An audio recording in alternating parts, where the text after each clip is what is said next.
Welcome back to Panther Extra. It's the first time in 2024. It's the first time in over a month. I think our last episode was like November 18th, unfortunately. But things get busy around the holidays. Coworkers leave you for bigger and better things, and you just run out of time in the week to get a podcast in. And then you go to Montana for a week and it screws things up. So we took a little bit of a break, but now we're back. Panther Extra back better than ever. Got plenty to talk about today on January 17th. A lot of fun stuff. But Jim, let's start with how are you doing? Have you learned? Does Jim knows nothing? Is that coming back, or are you more worldly, more knowledgeable now? You bring up a subject, and I'll talk about it, and that'll be the proof of Jim knows nothing. So yeah, great, because we got plenty to talk about today. As I mentioned, we'll start with UNI men's basketball. Actually, I want to start with UNI wrestling. What happened with the Utah Valley meet, and what were the results that ultimately ended up coming out of that match, that duel? Well, obviously, this past weekend, UNI was supposed to host Utah Valley on Saturday, and if everybody, unless you were in Cancun or somewhere, on a all-inclusive resort, we had a major snowstorm, so it hit the area, it made travel hard for our opponents. Utah Valley was able to get to Ames, Iowa. They weren't able to get out of Ames, so they were looking, to cancel this meet in Cedar Falls, and making that drive up there. And I guess it was hard, as I understand. They were having difficulty finding cars or vans to rent to come up there, or somewhere along that figure. It was going to be tough for them to get to Cedar Falls. So sometime around Saturday afternoon, there was a release that the meet was canceled, and next thing you know, there's pictures of UNI Panthers going steaming down the highway. Listen, that's a pretty good phrase right there. Steaming down a icy road, Highway 20 there, Interstate 20 or Highway 20, however you want to call it, towards Ames. And it was worked quickly together between Coach Schwab, his staff, the UNI officials, everybody, Iowa State officials, head coach Kevin Dresser, and they arranged to wrestle Utah Valley inside the Iowa State practice room, actually, in the lead center there. And I might pronounce that wrong. I've been there many times and probably don't know how to pronounce it right, but I know where it's at. So they wrestled. UNI won, picked up another big win, got some other nice wins. They've had an impressive stretch. A couple week before that, they split. They lost a tough one to Nebraska, beat Wyoming, had a chance to beat Nebraska. Had some big wins there. I mean, guys are really starting to put some things together. Cale Happel's looking really good. Ryder Downey, the redshirt freshman at 57, is really starting to put things together. And, you can go down the list. Parker Keckheisen's doing all the things he does. He's absolutely proven he's the number one wrestler at 184 pounds. I don't know if he's really wrestled well. So, I could go down a list of guys that are really putting in some good performances now for the Panthers. So, looking up there, they're trending the right way. They were supposed to host a tournament this weekend, and that got canceled. So their next action's a little bit away. So, they're looking good. It's not very far. They're 2 months from NCAA championships. A month and they're probably 45 days or 40 days from the Big 12 championship. So, things are steaming along here. It's gonna. I tell you, when February hits, I swear that's the fastest. It is the shortest month, but it's like the fastest month every year, because wrestling season hits and I go straight into it used to be sectionals, districts, state, Division IIIs, Division I's. Now it's just districts, but you throw in the last week here in January. Coming up here, we're getting off topic, but just real quick, so Jim can finish this up. Here in 2 weeks we'll have a girls' state. We have regionals for girls next week, and then the following week we'll have the girls' state tournament and state duels, and then we roll right into wrestling time for Jim, and he might not be around to do this Panther podcast much. Well, and you kind of, I guess you didn't explain why Utah Valley was in Ames. They wrestled Iowa State on Friday. Yeah, they had a Big 12 duel in Ames against Iowa State on Jim Friday. Jim knows nothing. So they're already didn't understand the question. They're already in the state, and then they were already in the state. Yes, they can't get up to Cedar Falls, and that's why ultimately they had wrestled Iowa State in the Friday, and they didn't want to really travel to Cedar Falls, as I understand, on Saturday. And I understand that, really. But Doug Schwab, he's Doesn't run from a fight. He doesn't run from a fight, and he's, let's be honest. He's a little crazy sometimes. Not all the time, but a little crazy. Well, And I saw a video of him in like an ice bath last week outside, maybe even. So yeah. I think that's in his basement. Okay. Aren't we be at their practice facility? Yeah, I guess those are really, you see, there's even big commercials there, like insurance commercials where people take those ice baths. Apparently, they have some health related remedies or whatever you want to call it. Or That's what Jim doesn't know is what does an ice bath do? I'm sure it pulls out some toxins or something. That's your final answer? No, I have no idea. Make a prediction. We'll look it up at the end of the show. What do you think an ice bath does? It has some benefits. It probably something with the muscles or something another. So look it up. Let's make me look bad. Well, it's a question. Because I think you know the answer. I don't know the answer. I didn't do ice baths. I played hockey. The entire arena was cold already. We didn't need an ice bath after the game. I think it has health benefits here. So so you get in there and it.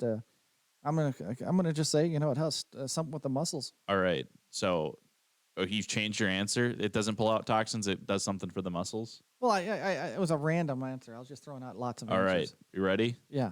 It does. We got 5 things. Our source is goodrx.com. Reduces inflammation and swelling. Relieves sore muscles. So there you go. You do know something. Aids exercise recovery. Supports immunity. I should do ice baths. Improves mental health. I should definitely do ice baths. Yeah, we should. I'm filling up with a tub tonight.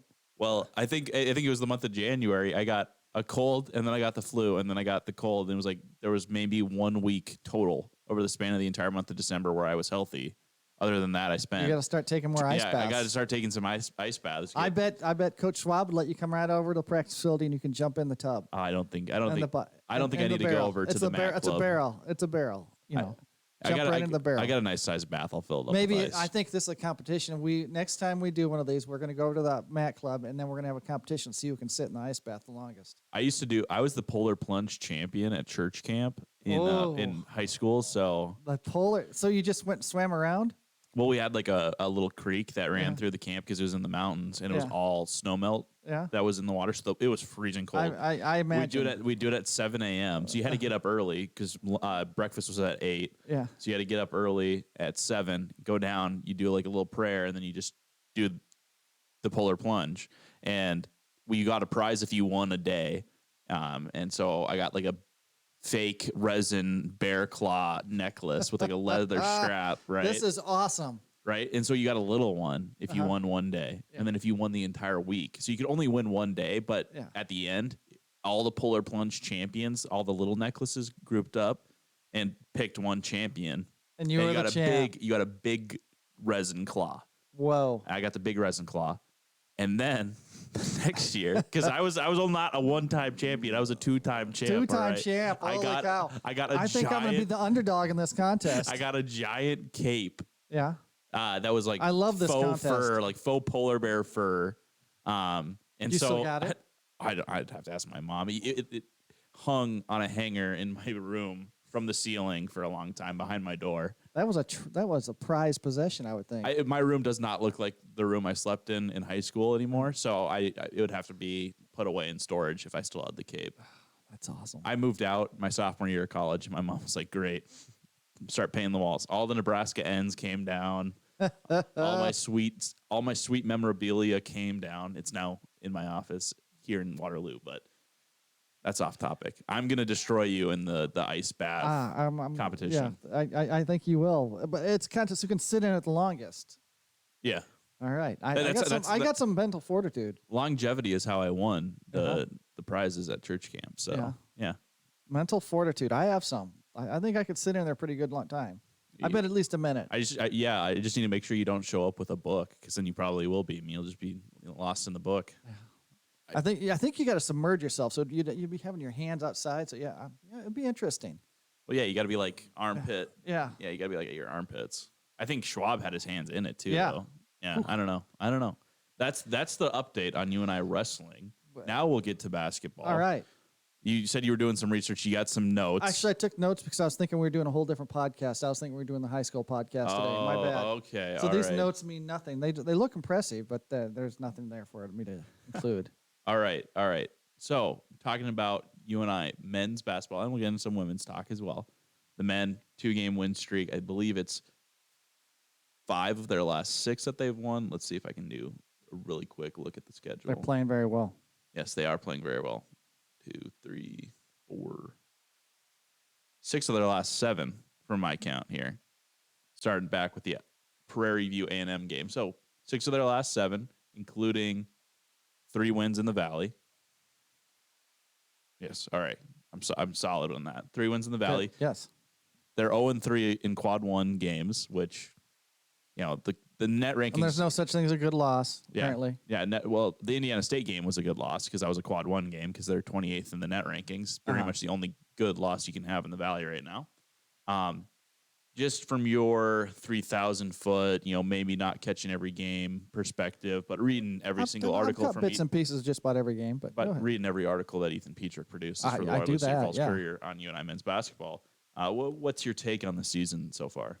I think this is, it's a team that I think they started. I thought I had a lot of promise after that. After the trip to Battle Atlantis, I thought I had some high. I thought they played some good games. I thought they played some bad second halves there. Mm-hmm. I thought, and then they came out and they didn't play very well. And I think they were. I don't think Bone was 100%. I think a couple other guys were banged up. Now you're starting to see this team, play really good defense. Everything Jacobson said, when we start playing good defense, we're going to start doing some things. And, they're a dangerous team right now. They're playing, and I think on any given night, they're getting production from somebody different, Bourne isn't the guy they got to go to every game. Nate Heisey's really stepped up his game. I guess, if you look back at last year, you don't realize how much they missed his play. When they struggled all last year. And, now that Nate's there, Bowen's there, Trey Campbell, he has his flashes.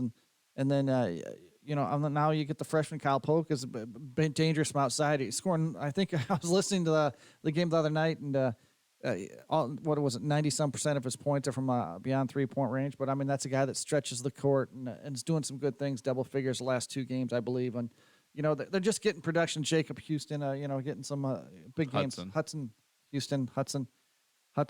I'll get that right. Hudson. Okay. Anyway, he's getting some protection inside, and I'm missing some guys, but it's everywhere. I don't think you can't center on any one guy right now, and that's big. And then the defensive end, they're getting locked in down on the defensive end. Yeah, I think you have a pretty solid grasp on what's going on with the season. Kyle Pock, not quite so much on the 3-point shooting there. He's got 26 2-pointers and 19. Oh, no. You might be dead on, actually. He's got 19 threes, 7 twos. So most was scoring from 3-point range. Yes. Yep. But yeah, 6'6" guy that can stretch the court, and when he's making shots, that opens some things up for other guys. So 14 of his 83 points this season are off of twos. I can't do that math in my head, but it's not 90%, so I was wrong. 70, probably 70. It's over 75%, though. Yeah. Because 20 would be right around 75. So over 75% of his points coming from threes. He is a threat from 3-point range, but only scored in double digits 1 time through the first 15 games of the season. I'm guessing you read my notebook, so you already know the stat I'm about to give you. I might have. One game in double figures averages 8 minutes a game. Last 2 games, he's been at 24 and 28 minutes, and he scored 12 and 13 points. So he's gotten increased minutes, and it's resulted in back-to-back big nights offensively.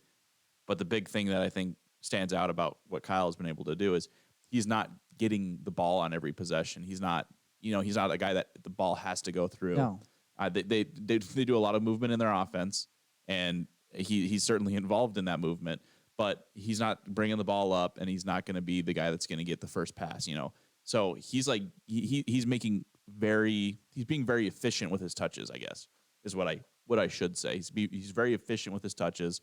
And when I asked Coach Jacobson on Monday why is this surprising to you? Is this kind of the role you envisioned for Kyle? He said, well, yes, we knew he could be an asset for us, but what he's really done is improved defensively. So the offense, that was kind of evident early on. Right away, they knew that Kyle was going to be an offensive threat, but it's really the defense that's allowed him to kind of have these last 2 games where he's really stood out, kind of shown that he can be a threat off the bench, which is something that I felt you and I really lacked early on, maybe in those in that rough stretch after the battle for Atlantis, it just bench production was not really there.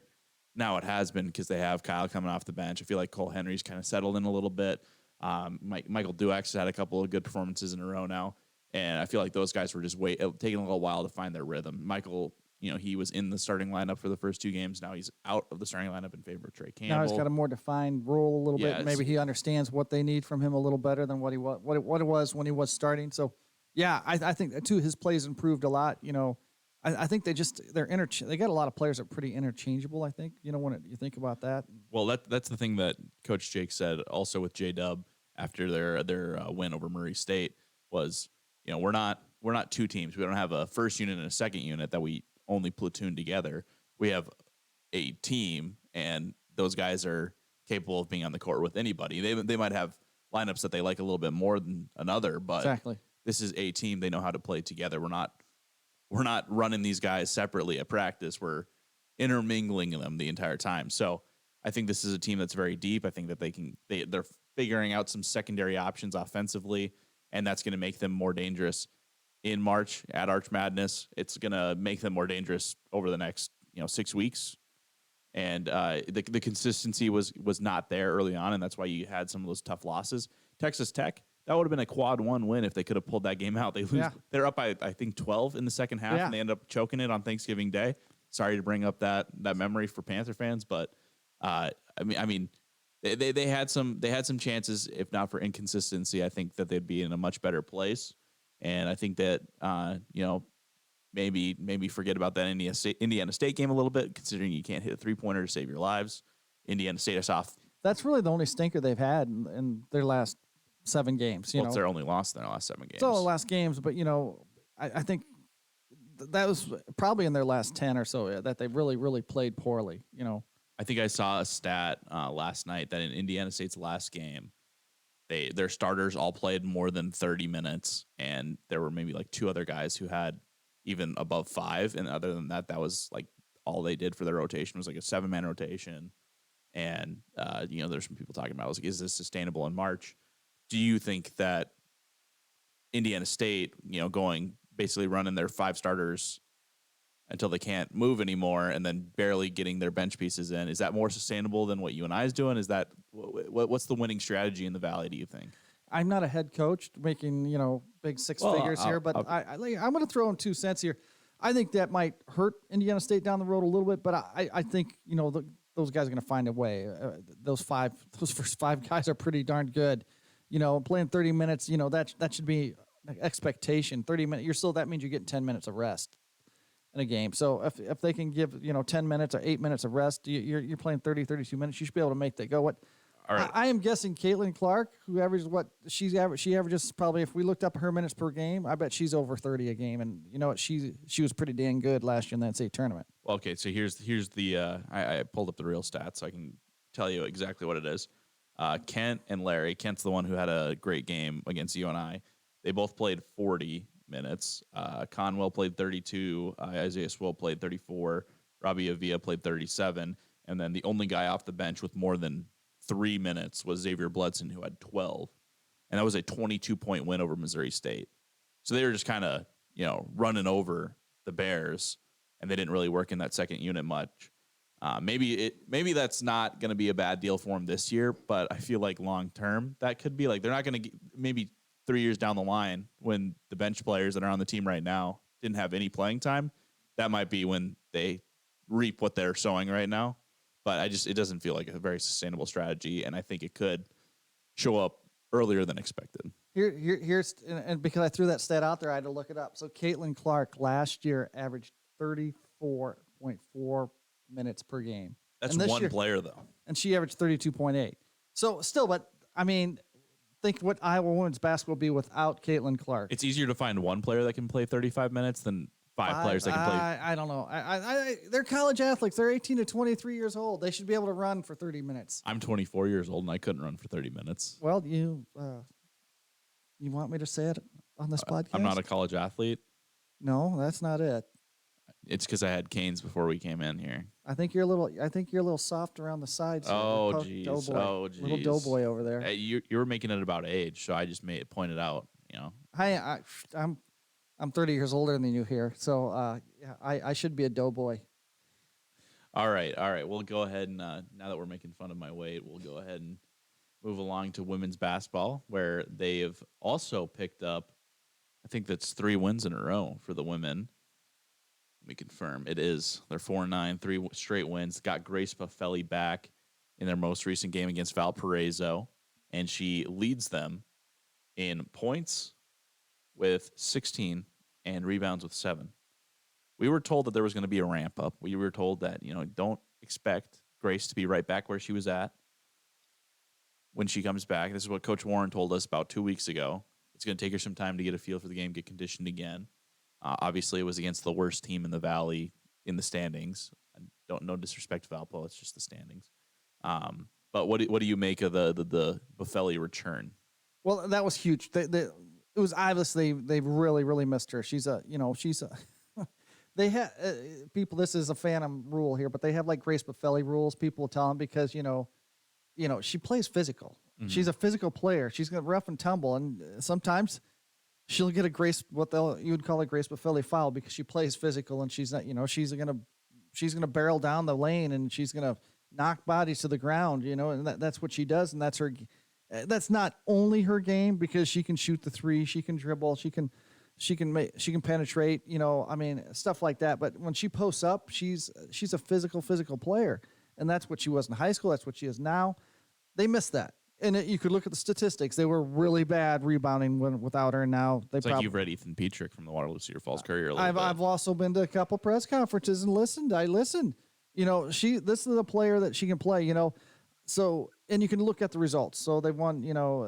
They won 3 in a row. They won the one without her. So I never thought this team was a 1-9 team when they were a 1-9 team. First off, they were playing their strength of schedule. I think before the start of Valley play was somewhere in the top 3 in the nation. Net rankings or one of those rankings, Sagran or it was like top 3 in the nation, only behind like South Carolina and another of UConn. So Northern Iowa's schedule, that's how tough their schedule had been. Well, the one I saw yesterday was RPI, and they were number 2 in non-con strength of schedule. So that's incredible. So I never thought they were a 1-9 team, but you take Grace Buffelli out of that lineup for the 6 weeks she was gone, that was a big, huge loss. So and you come back, they're 3-3. They're gonna be right in the mix of the winning the Valley title. You can book that. Say it again. They're going to be right in the mix of winning that Valley title. You can book that. All right, book it. I like the confidence from Jim. I'm currently looking for a nice quote from Tanya Warren that I reported about a month ago now. That ties into your they're going to be competitive in the Valley comment. Here we go. They had just extended their skid to 7 straight losses, so they had 2 more losses ahead of them at this time. But Coach Warren said, you can bet against us if you want, but I would not do that if we are healthy. If this team gets whole, this team will get better, and if you want to bet against us, show your cards. I did not ask the question that provoked that comment. I'd just like to clarify. I'm not the reporter that she accused of betting against you and I, because I'm right there with you. But this was a coach who never lost confidence in her team, and she knew exactly where they were. There was no panic ever. Never read that on the players. Coach Warren never seemed like they were too terribly concerned about the losing streak. They didn't want to be losing, but they understood that this is just maybe how things are going to be at the moment because they aren't healthy. And then they got winning again. And I think confidence is back. They're kind of feeling themselves a little bit, and now getting Grace back is just kind of the icing on the cake. Emerson Green's been playing well. Maya McDermott's playing well. Cable Lauby had a couple of nice games as they've turned things around a little bit. But I think it was very important that they got 2 wins before Grace came back, because now it's not just because she's back. It's we were winning, we were getting right back on track, but now we're whole again, and now we can really be a juggernaut.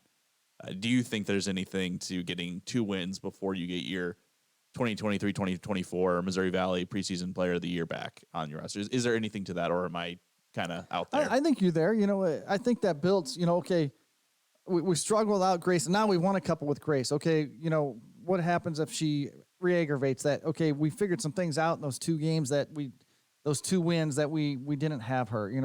I think there's something to that. I think she's going to get in foul trouble. They're going to have to play stretches of games without her.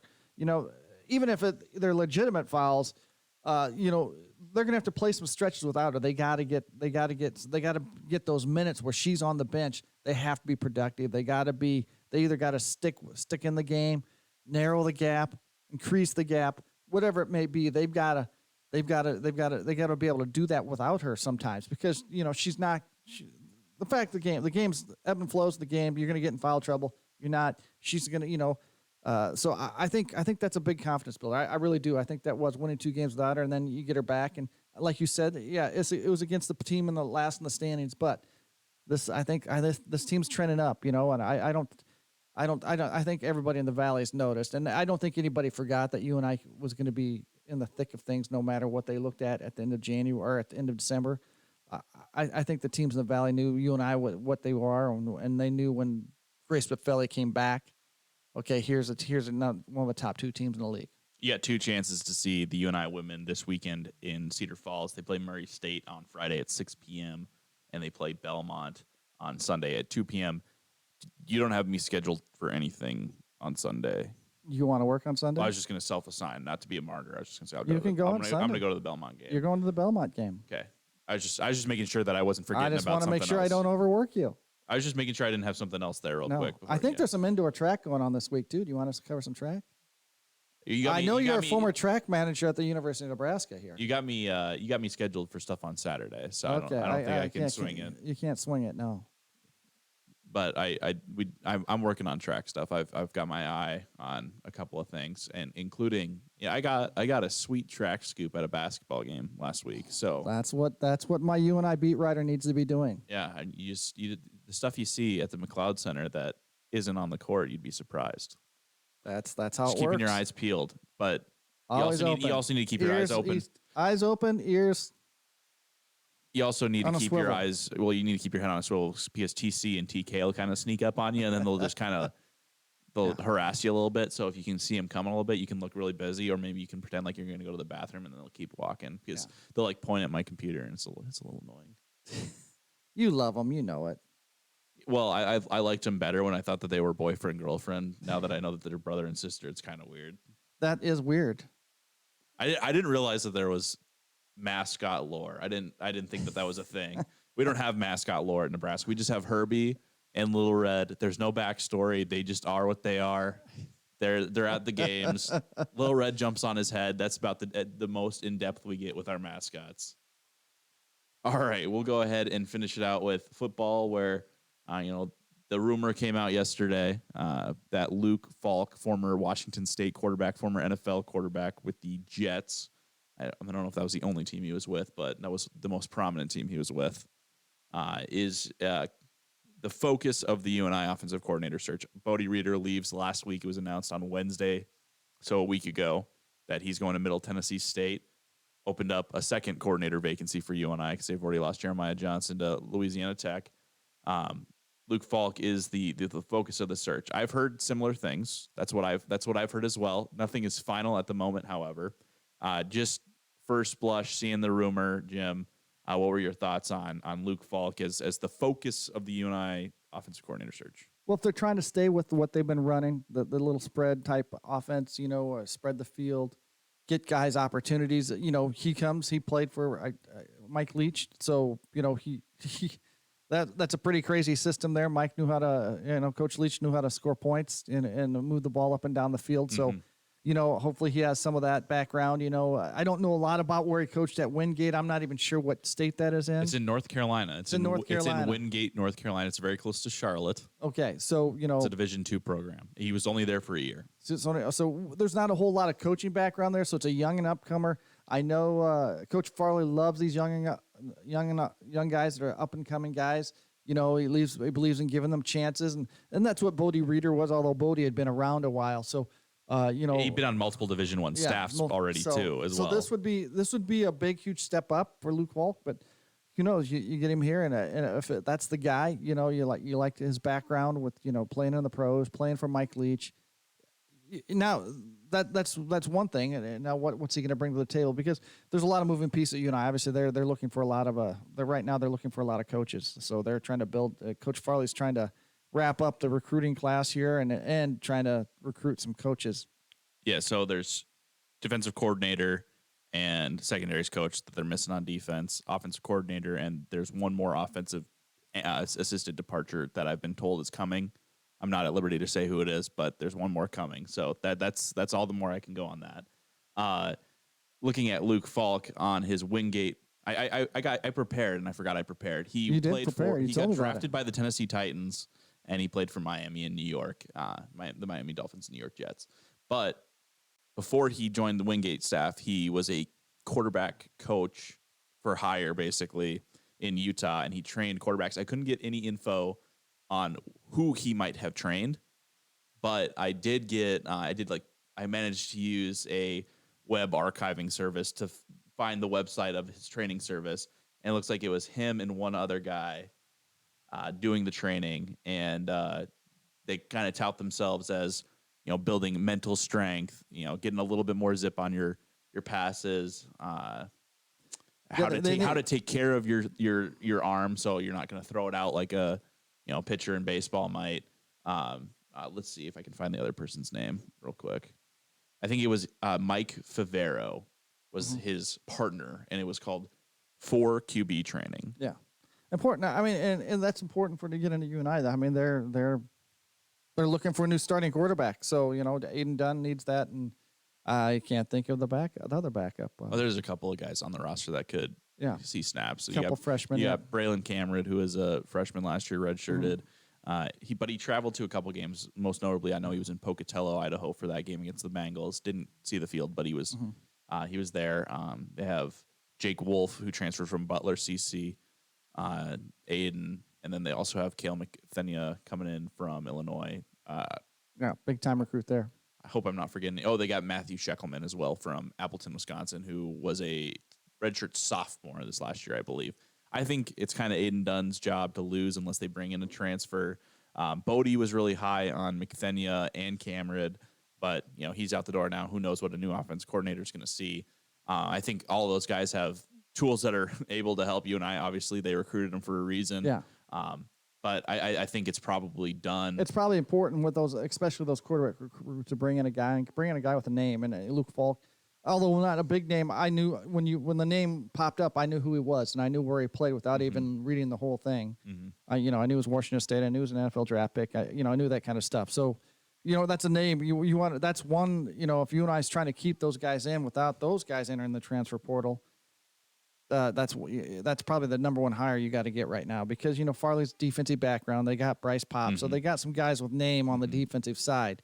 Offense that you need to have that guy, that face that that these kids are coming in to see who's gonna be calling the plays, who's gonna put me in the best position to be successful. So Luke Falk, if it's that guy, if he's the hit, that's an important hire right now. They need to get that one wrapped up rather fast. And I saw a lot of reactions like that one on social media yesterday. It's like most people felt like that was going to be a good hire because they recognize the name. There's equity in a name like that. I went in and just kind of wanted to, see what we could figure out about his offense. And so I went in and I did some statistical analysis. I'll put an article out. If ultimately Luke Falk is the hire, I'll put an article out. I'll go in and I'll put in a little bit more of my own sweat equity. And it's a one year. Yeah, and so he was 1 year at Wingate. Didn't get to recruit his own guys to build that offense. And as I noted in talking to you, off air, was they had one quarterback who played the first 3 games and then he didn't play again. I know there was a knee injury involved. Wingate doesn't have the media coverage necessary for me to suss out if that was a season-ending injury or if it was he just got beat out when he came back from injury. So I'm not 100% sure. I'm doing as much research as I can, but as of right now, that's what I know.